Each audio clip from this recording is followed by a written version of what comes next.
All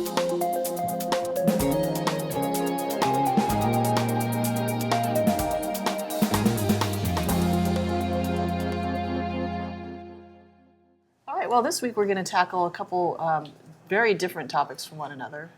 We're going to look at the investigative report that Elena did this week on Stanford's handling of sexual violence cases. And then we're going to turn to Super Bowl preparations, as that event is looming on us in just a couple weeks.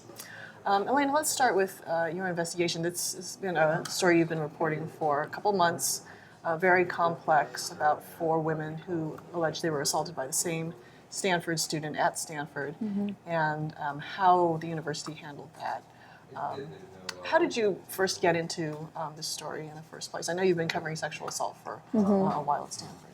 Yeah, so I've been covering sexual assault for almost 2 years, and it was through that work that I found out that a San Francisco nonprofit, Equal Rights Advocates, which represents women in a range of cases supporting their civil rights, was representing Stanford students in Office for Civil Rights cases against the university. So I got in touch with them, I think in August, to see if these students would be interested in talking to the media, and they were. So over the next few months, I met these students, took a hard look at this story, which is really complex. It stretched over several years, over the course of 4 years, plus when they were all undergraduate students. And really it was about how Stanford responded, and they said mishandled their cases. And when it was all about, the one same male student that Stanford had been aware of for several years. So the incidence of sexual assault is depressingly high, or low, high, I guess you could say.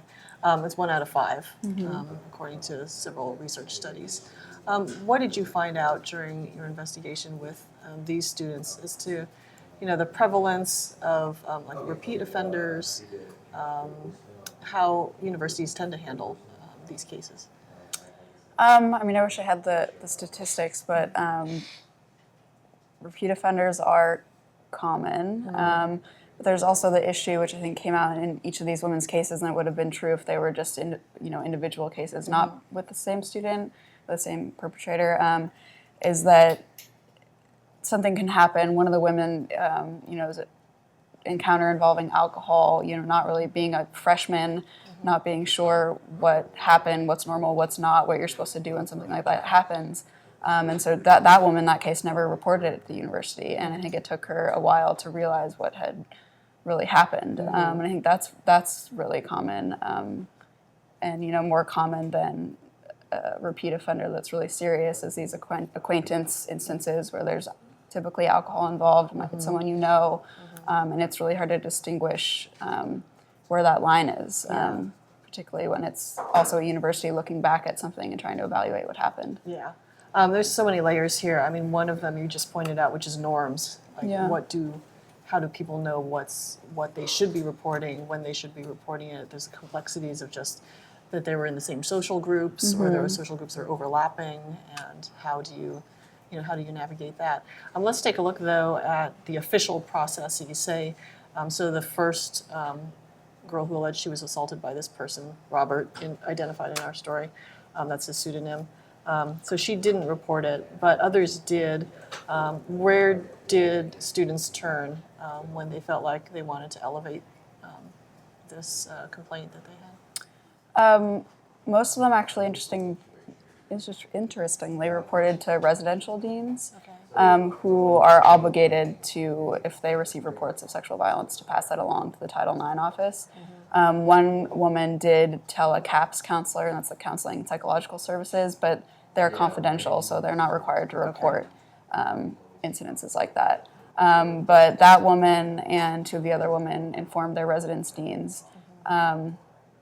And it's also, these cases are hard because some of them happened before Stanford even had a dedicated Title IX office. Yeah. So it's hard to work through who handled what. The processes were a little bit more vague at that point, even though there was an established disciplinary process for handling reports of sexual violence called ARP, the Alternate Review Process, which began in 2010 on a pilot process and continued forward. But Stanford only had a full dedicated Title IX office in May of 2014 when they hired Catherine Criswell, and so that was in the midst of some of these cases. So you can really see how sort of an office processes and transition impacted these women directly and personally. Yeah, so nationally, universities are just trying to come to grips procedurally with how to deal with reports of sexual violence on campus, really.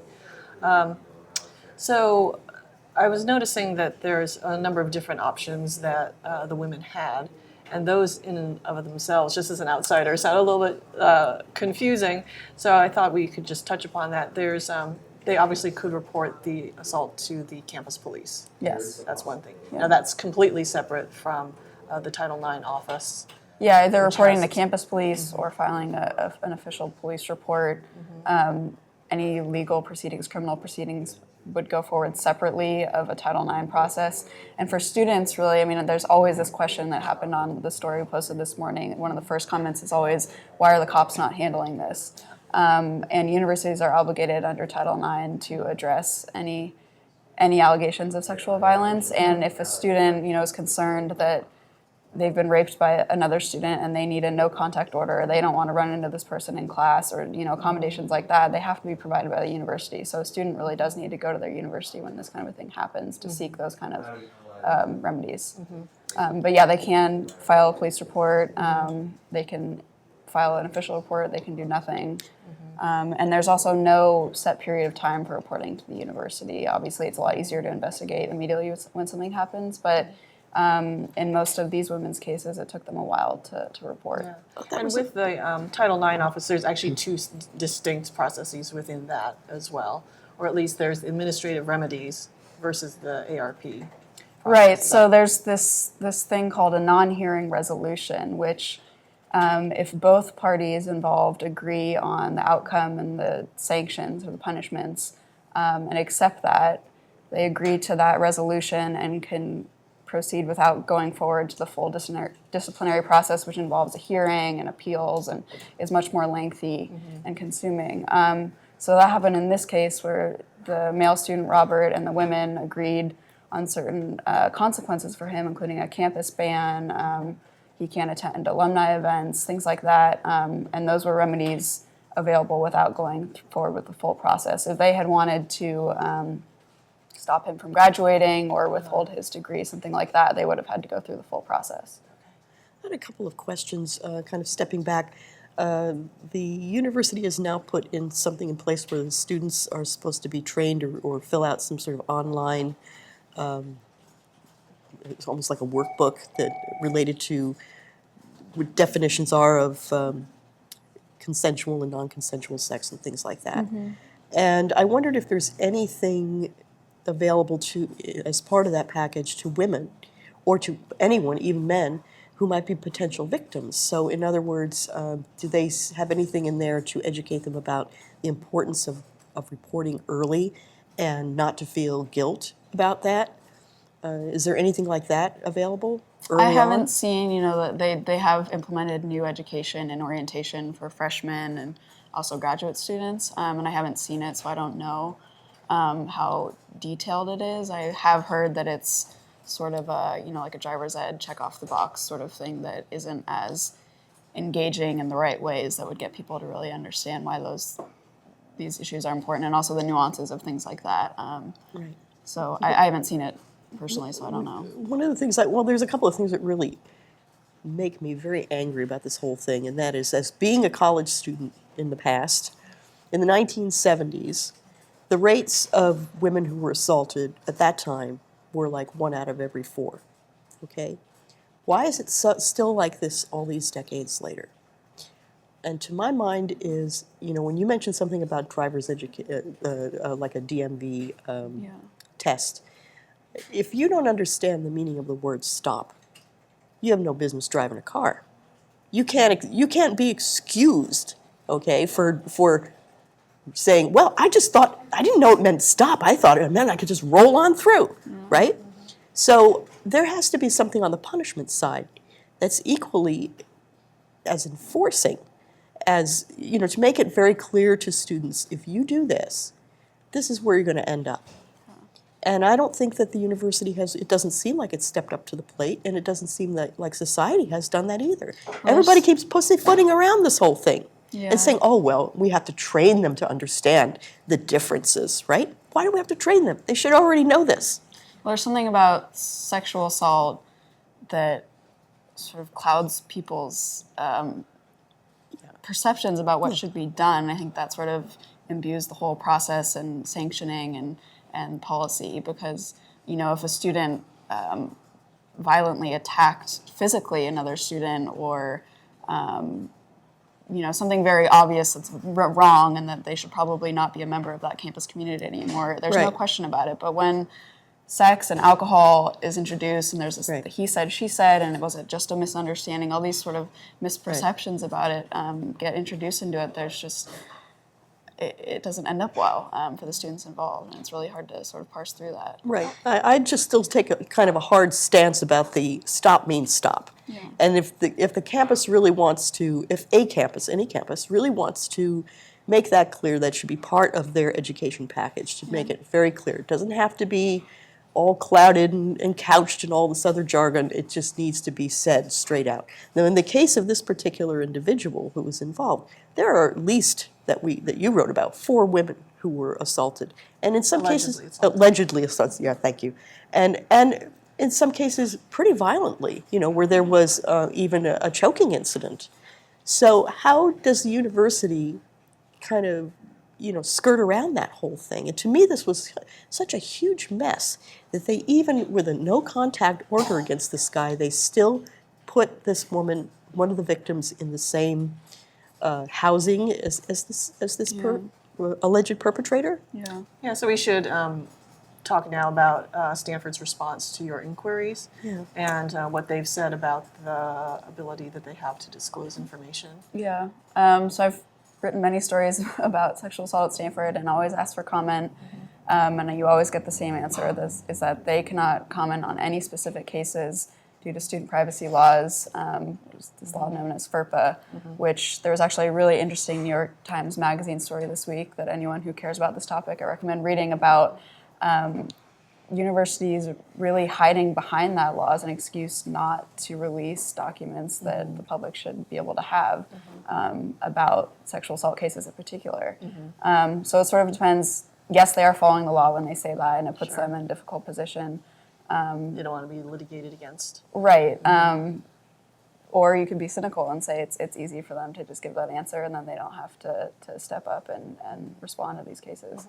And I wonder, being a private university, if they have different standards too that they have to, or that they Sure. feel they can or have to, you know, abide by. I think so. Yeah. I mean, it would be than a a public different. university. You know, Stanford compared to a UC. It's a different situation. Yeah, exactly. Elena, do they have to report the number of incidents to the federal government or any Yeah, agency? through the Clery Act, that there's required annual reports. Okay.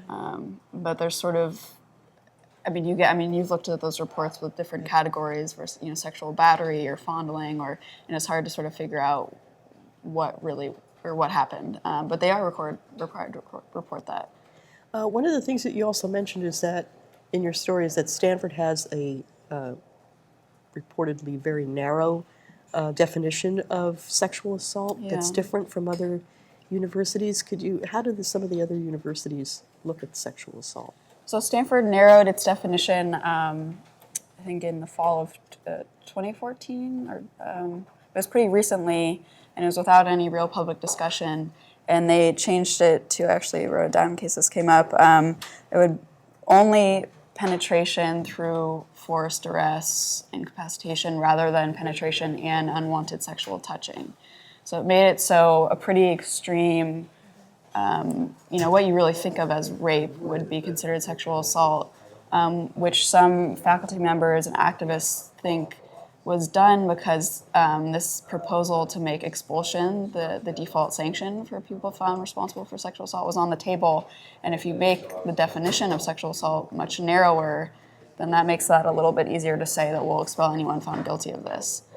As opposed to someone who may be fondling somebody. Right. Yeah. They're trying to draw a line between the level of severity and the and the punishment. But by changing their definition of sexual assault, a whole host of other still serious misconduct got put into the sexual misconduct category, which, some people feel like, yes, there are some things that are sexual misconduct and should be there, and other things that should still be categorized as sexual assault got misplaced in that category under the new definition. And as I remember, I think from a law enforcement standpoint, that's different, right? I mean, if somebody comes up and grabs your breasts or something, that's sexual assault. Yeah, and there are things that would be considered sexual battery that are now at Stanford considered sexual misconduct instead of sexual assault. So let's talk about the women who were involved. You spoke with all of them, correct?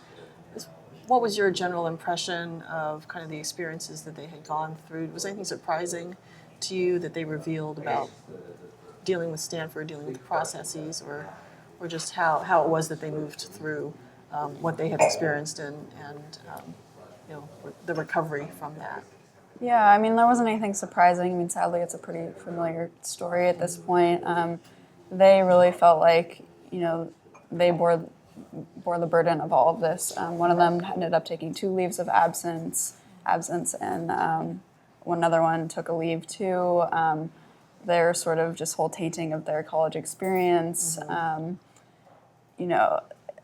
and they're still dealing with all of that. And but what's really interesting is that through finding each other, which I didn't really get into this in the story because it's kind of complicated, but through mutual friends and total happenstance, these 4 women found each other and came together. And some of them, I think, felt really empowered by meeting the other women and seeing how you could advocate for yourself. I know one of the women said that this had happened to her when she was a freshman. She was young, she didn't really understand what had happened, and seeing how another woman had sort of moved forward and was really pushing for justice in her case inspired her. And she sort of, she talked about she wished that she wondered if it had happened to her later on, if she would have been able to better advocate for herself and understand what was going on. Yeah. So they were empowered by each other, and I think that was a really sort of key part of their experience. And deciding to speak publicly and do this all together also was a really momentous thing for them. And what struck me was that there were several who thought about, if I had only said something earlier, maybe I could have stopped it. So I think that it does feel like there's a burden of conscience in some completely. ways. That's a very difficult position to be in. Yeah, and a lot of self-blame, not only about reporting, but also just, and that's also really common of, did I do something to invite this? And when that is confirmed, one of the women said that a CAPS counselor asked her if she was being sexually inviting because her sweater was falling off her shoulder. So when perceptions of that are confirmed by the people, authority figures at your university, that's just really demeaning. Yeah. The university is about to roll out some sort of new process. Yeah. Can you tell us what that is for handling sexual violence reports? Yeah, they actually announced today that this new pilot process will start on February 1st, and it's been in the works for a while. This is a proposed process to replace ARP, which is the previous disciplinary process.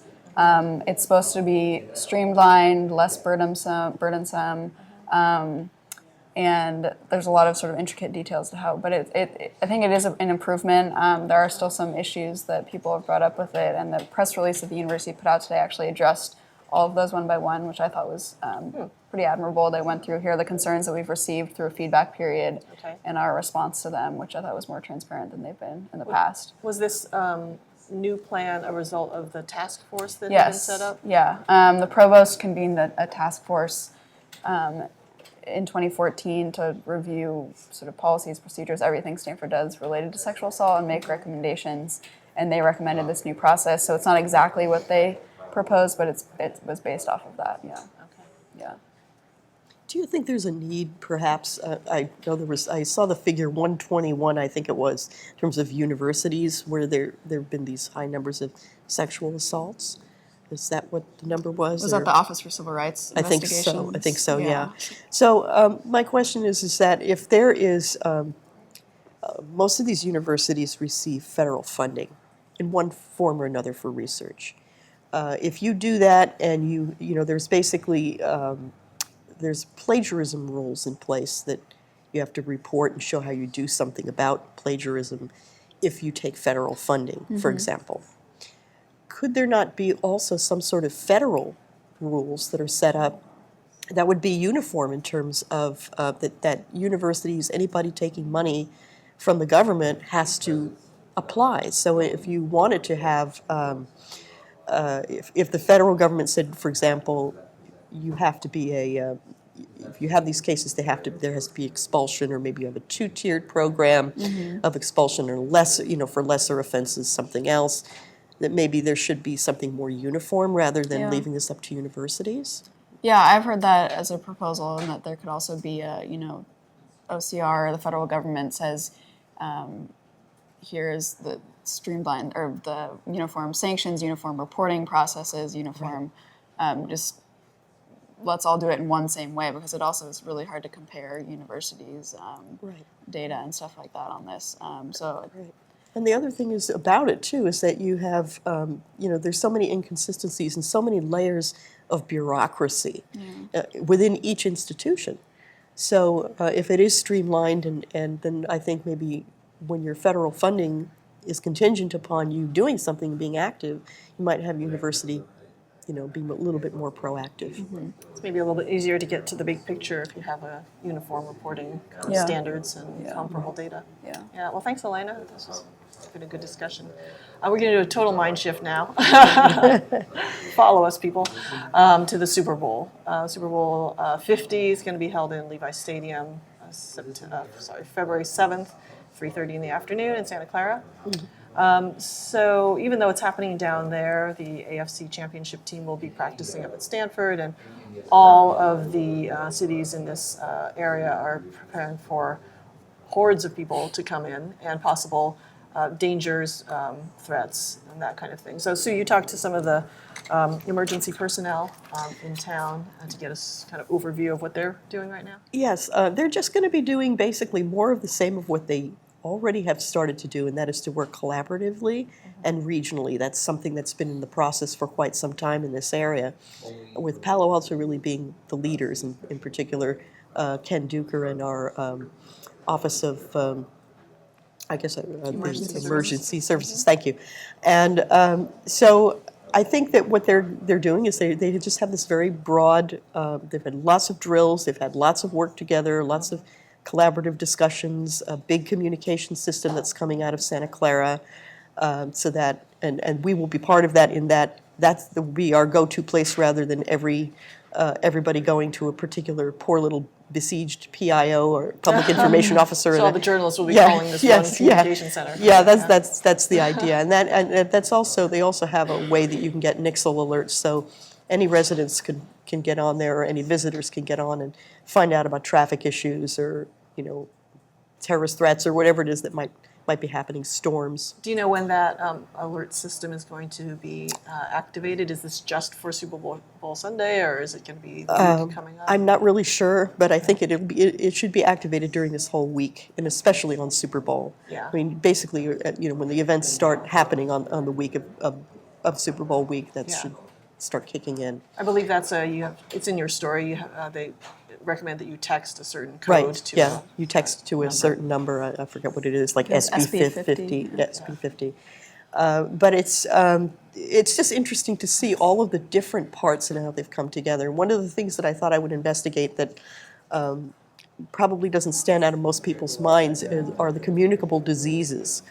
And so I went to the county and I asked the county public health department, are you getting involved in this at all? Oh yes, we are. And so and there have been like there's behavioral health, which is looking at and gearing up for any more psychological issues. What if there is really some sort of disaster? You're going to have a lot of people who are traumatized. So I mean, that's kind of the doom and gloom aspects of this that nobody hopes for, but that they are, or expects necessarily, but that they are going to be prepared for nonetheless. And so you have that. There's been stepped-up inspections of restaurants because it's assumed that a lot of people are going to be eating out. So there have been trainings and, just trying to get the word out to food handlers on proper food handling, that type of thing, so that you don't suddenly have a great influx of people coming to Stanford Hospital, emergency room, and they've all got, ptomaine poisoning or something. It's incredible. In your story, it said that, or you wrote that, 1 to 2 million people are going to be coming to the area, but only 70,000 are going to be at the game. And so you just all these city houses. I'm worried. I live in San Francisco. Yeah. And I don't want to leave the house. It's I know, just I gonna feel be like I'm crazy. gonna hunker down that week. Yeah. Yeah, Weekend. and just people, eating out, driving, everything is just going to be crazy. It could be. I mean, it could be crazy or maybe not. The one thing is we do have this spread over a large enough area. The South Bay will probably be hit with it more because people might congregate down there near the facility. However, we face the fact that Stanford will be hosting one of the winning teams or championship teams practices, and so that will bring more people up here as well. And I was asked by another editor from another paper locally here, I don't get it. What's the 2 million? There's only 70,000 tickets or something, and I said, well, it's the families of these people. The children. People decide to make a whole vacation. It's people who come in who say, hey, I want to be near the party venue. Near the center of all the activity. It's just all the nightlife. It's the parties. It's different things that people get Kim together. Kardashian tweeting. Right, it's Kim Kardashian tweeting. That's one of the things that our fire chief, Nichols, said that he was concerned about, is that you could suddenly, all of a sudden, have 2,000 people show up at Stanford Shopping Center if a celebrity like Kim Kardashian, and he mentioned Kim Kardashian, tweets that she's going to be at Stanford Shopping Center. So you just never know when, it's the things they can't plan for. Yes. That just surprises, the sort of pop-up parties that they're mostly concerned about. Yeah. But they're not really that concerned about traffic issues in Palo Alto. There aren't any traffic closures that we know of, as far as police department has said. So I was curious if anyone mentioned working with rideshare companies around this. I heard something on the radio that Uber has a parking lot dedicated for Uber drivers at Levi Stadium so they can go in and pick people up and drop people off. But I was just curious. I mean, I'm sure they're going to be, incredibly popular. No, during that weekend. one of the other installments I'm going to be writing about will be transportation. So maybe I should look into that one too. That's a good end. Well, our sister city to the south, Mountain View, they have a hub for transportation because that's where Caltrain and light rail light rail goes to the stadium. So they've got quite a logistical puzzle that they're trying to solve. There's the parking area around Castro Street where the station is. That's going to be blocked off. I think they're going to end the farmers market a little bit early to accommodate people. And there's all sorts of special train tickets that you have to have in order to get Well, down there. that's one of the things I was going to that I'll be writing about. Is I had an interview with VTA, and what they said was that they will have 2 light rails running that are not going to be available to anyone. It's just going to be only if you're going to. It's going directly to the station, to the football venue, to the stadium. And if you have to have 2 things. You have to have a prepaid ticket to get on, and you have to have a ticket showing that you have a ticket to the Super Bowl itself. So there isn't going to be any sneaking in. They will have bus service and ramped up bus service for the regular public. regular VTA, Yeah, just regular VTA. So that's another thing they're doing. And there's all kinds of coordination with Caltrain, and they are looking at Mountain View as being one of that hub. Yeah. So Our digital editor, Mai, she looked into Airbnb because I was wondering whether or not there was the prediction that all hotels will be booked and people are going to be jacking up their prices for Airbnb. There are quite a few places to stay in Palo Alto if people want, still through Airbnb. And it's interesting to think about the predictions that have been made, and then we'll see what the actual reality turns out to be. Well, yeah, and another thing that Ken Duker had said was that, basically one of the biggest issues we have in Palo Alto in terms of the Super Bowl, or actually regionally, is Mother Nature. And the main concern that they're really worried about is El Nino. Yeah. And, that's typically right when the Super Bowl is going to happen. That's the time when they really expect storms usually would come in. And so, there could be flooding, there could be power outages. That's another big thing they're concerned about. So we may also not see a whole lot of people if those big storms back east, continue or hit at that time. There could be a lot of air flight cancellations, that type of thing. Yeah, people can't even get out here. Cell phone coverage, I thought that was really interesting. I forgot who exactly was warning of that. Ken said that as well. He said that whenever there's a 49er game, basically, home games, there are you can't get on the cell phones. You can't get anything out in terms of calls, and so at different times. And so there is a concern that really, the argument that we've had, certainly in this community for a long time, is whether or not there's adequate cell phone coverage. And he says there is not. And so you might find your service slowed down, which could be a problem if there's an emergency, for example, or somebody's broken down. Yeah, yeah. I know that in disasters in the past, people have said, well, at least you can text. And it'll be curious to see if people can text still, even if they can't get a voice contact through their phones. Right. Yeah. Well, we look forward to other investigations into what we're doing around here to prepare for the Super Bowl, and we'll look for that in the paper. All right, I guess that wraps it up for this week. You can always check us out on paloaltoonline.com or on Twitter. We're at Palo Alto Weekly.